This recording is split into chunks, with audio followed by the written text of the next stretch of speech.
Hey guys, today I want to show you how you can run level 3 missions and how you can blitz them and make some good money if you do them for the right faction. We'll start with the fit, then go over the missions in itself, and then how much money you can actually make at the end. So let's start with the fit.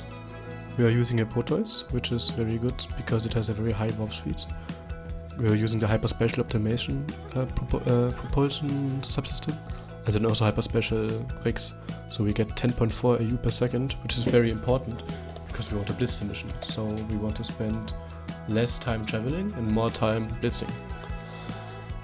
The fit in itself is very basic. Since we are only doing level 3 missions, we don't need a lot of tank. The only tank I have is a reactive armor hardener and a T2 wrap. This is enough for every single mission except one, but the mission that you cannot tank is the damsel in distress mission, and this one only takes like 5 seconds, so it doesn't matter that you can't tank it. Then we have damage and a coprocessor because we're using a cap battery and an LED, and that is kind of heavy on the CPU, so yeah, we have that. And for the guns we have railguns. This is because some missions require range, so we can't really use blasters. And for drones would be suboptimal because they have travel time, which slow down your mission running process, so we chose railguns. They still have a lot of DPS. If you simulate them with antimatter, you get 600 DPS. Without drones, it's still 600, which is very strong at 23 kilometers with 59 fallout. Then in the midst we have a cap battery for capacitor, a MWD for movement, and 2 tracking computers. These 2 tracking computers are to optimize your DPS, because these enable you to basically always use antimatter, or if you're not in antimatter range, we can just use lead, which has an insane range. We are also stable if we do not run our cap mod, our propulsion mod. We're very stable, and even if we are using it, we all have 8 minutes of cap, so cap should never be an issue. One thing to note is that these missions are not very hard. I'm only using a Proteus because it is a very specialized chip for them, and it can do them very fast. But of course you can also use a cheaper fit, which has less skill point requirements, for example this Myrmidon. This Myrmidon actually tanks more than a Proteus, so you should be safe even if you don't have so much skill points. And it's also way cheaper. You do have drones, which will make you take longer for the missions because you need to wait for them to travel, and you also have less AU per second warp speed. But this can totally do all the missions that the Proteus can do as well, and can get you started into these missions if you don't want to spend so much money, or if you have low skill points, or if you're an alpha account. Then you can use something like this Myrmidon or other battlecruisers. Just ask around for level 3 fit battlecruisers, and then you can do these missions even if you cannot fly a Proteus. Alright, let's start with the missions. The first mission you can do is cargo delivery. This one is a very easy one. You just warp in, approach the can, then loot the can, and then you warp back out and turn the items in, and that's it.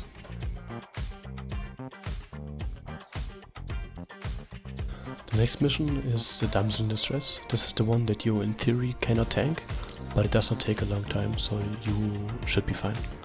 What you're doing is, once you warp in, you want to look for a structure that's called Cruel's Pleasure Hub, and then this is usually like very close to the warp in, like 2 or 3 kilometers.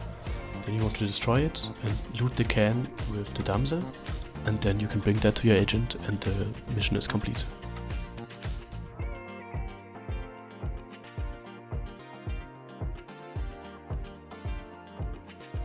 The next mission is called Duo of Death. This is a very easy one. You warp in and then activate the acceleration gate, and on the other side there are 2 battlecruisers.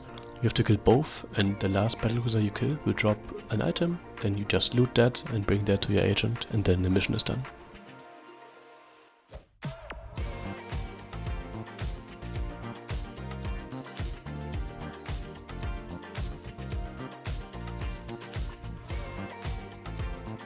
The next mission is called Unauthorized Military Presence. This one is one of the missions where you are actually using lead because you need a lot of range. What you do is, once you warp in, there will be a gate and some rats. The gate is actually unlocked, so you do not have to kill the rats. I do it in the first video because I'm stupid, but you don't need to be, so just activate the gate.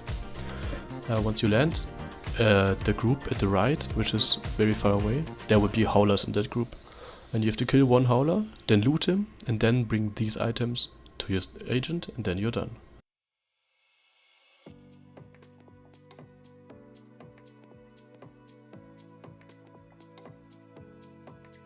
The next mission is kind of weird, because it's not really blitzable, but it pays you a lot of money. And it also gives you a lot of standing, so I usually do it when I need some standing with my agent. It's called Modus Headhunters, and in the description it says this is a very hard mission. That's a lie, though it's very easy. And what you do is, once you warp in, there are two pockets. In the first pocket, you want to wait in the warp in till the frigates that are close to you spawn. Then you kill these frigates with antimatter, and then you burn to the gate and kill the NPCs at the gate. Then in the second pocket, you want to wait till all the NPCs are spawned. And once 3 cruisers that are named Lion are spawned, you want to kill these 3 cruisers, and then the mission is done and you can warp out.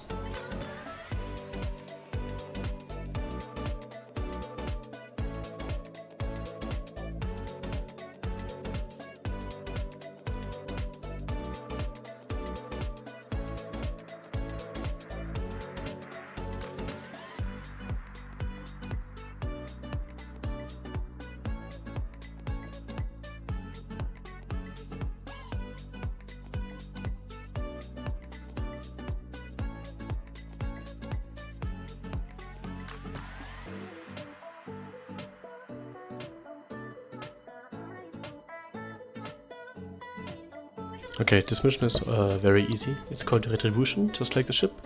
And this one you have to warp in, then kill a structure, which is about 70 kilometers away, and then you can warp out and the mission is done.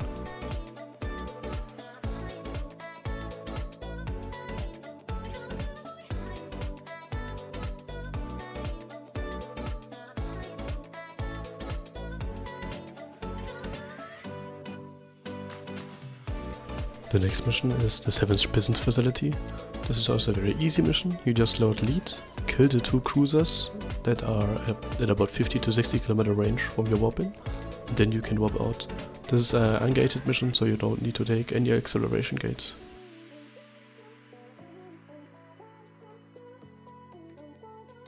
The next mission is the first part of the Rook Slave Trader mission chain. In this one you have to destroy the slave pen, loot the prisoners, and then warp out.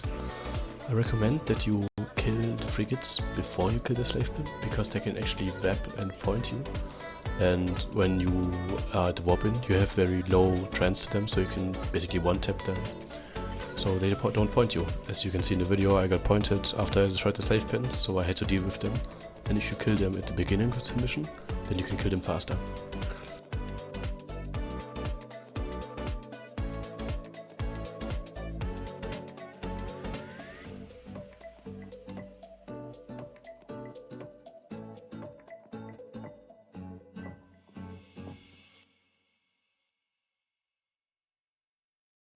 This next mission is called Smuggler Interception. This is semi-blitzable, like it's blitzable, but it's not the fastest mission. So if you go for maximum ISK power, you may want to skip this. In this one, once you land, you will activate the acceleration gate. And then in the first pocket, the acceleration gate is unlocked. So you don't have to kill the NPCs, you can just burn through and activate the second gate. Then in the last pocket, you have to kill the entire group that's up in the center. You will see it in the video, and then loot the militants from the howler. This one is about the same as the other one where you had to kill the howler, but in this one you sadly have to kill the entire group, so it takes a bit longer.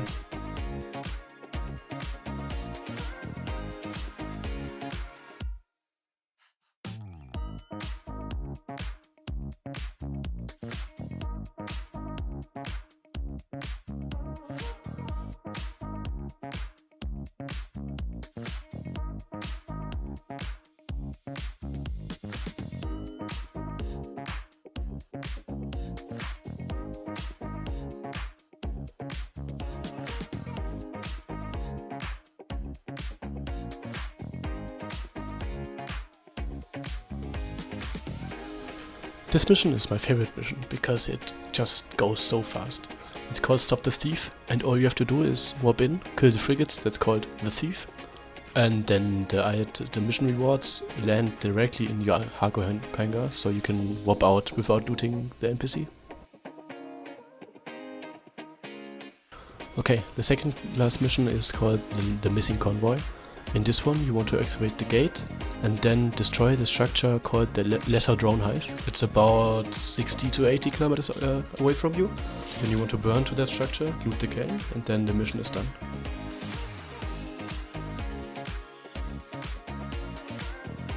Last but not least is the Zapata Spice. This is probably a mission that you can only get from agents that send you on missions that are against the Pentas. But if you do it where I do it, then you will get this mission. And in this one you have to load lead, and then you activate the gate, and then you want to kill the group that's furthest away from the warp bin. Sometimes they spawn reinforcements, sometimes they don't.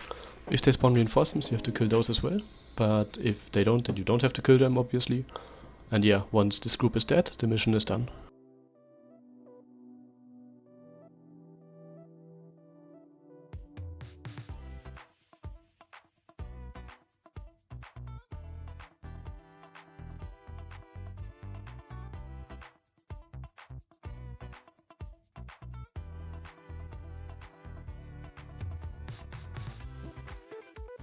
Alright, now you know how to run these missions, but how can you actually make money with them? Because if you run them in high-sec for normal Empire agents, then you won't make a lot of money. The key is to run them for factions that do not live in high-sec. For example, Ore. And I would highly recommend Ore, because first of all, the pocket is very quiet. You will only get missions in 33F, which is usually empty, and an MTGO. And an MTGO mostly has some people in there, but they are also mission runners. And even if you're not blue to them, they will probably not hunt you. Just have a look at, keep an eye on D-scan when you run these missions, and then you should be fine. Another part why it's so good is because the LP are so strong. If we look at the LP store, this is fast work where you can check LP stores. Then if we sell the LP to seller orders in Jita, you can easily make like 4,000 to 5,000 ISK per LP, which is very strong for level 3 missions. And using that technique, like doing it for Ore, you can probably make over 100 million ISK per hour with level 3 missions, which I think is very strong. Alright, at the end I want to show you a time-lapse of me running these videos, but before that I quickly want to tell you about the skins I'm giving away. I still have some Vargur, vemdak and procurer scope syndication skins, so if you want to have one of those, just leave a comment with your in-game name and what skin you would like to have. Okay, thank you for watching this video. I hope you learned something and you had fun, and I'll see you again next time. Bye.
You split me to pieces.